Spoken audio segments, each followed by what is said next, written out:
So, yan guys. Tapos na ako magpalobo. At, so, yan guys. Tapos na ako magpalobo. Tapos na ako magpalobo. Yan, baga.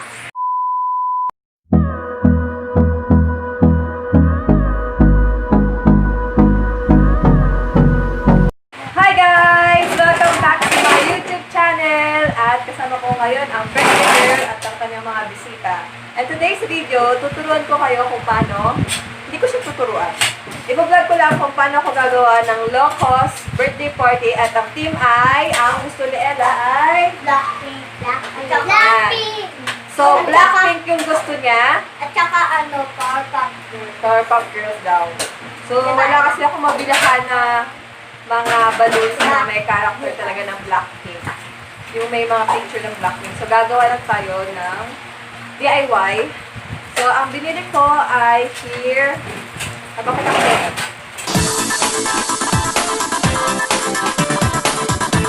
So, ayan guys. Since hindi ako nakapamili sa Divisoria, sa Baclaran lang ako. So, bumili lang ako ng 25 pieces na pusha pink. And then, 25 pieces na ganito. 10 inches yung size niya. At 2 pesos siya isa. So, gagawa lang tayo ng garland gamit ito. And then, bumili ako ng happy birthday na letter which is only 40 pesos.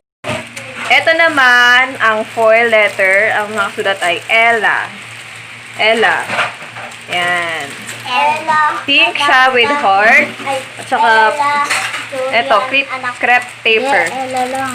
Crepe paper na po siya pink and then black for only 10 pesos sa isang ganito. And then, what else? So, yun lang. Titingnan natin kung ma-achieve natin to. So,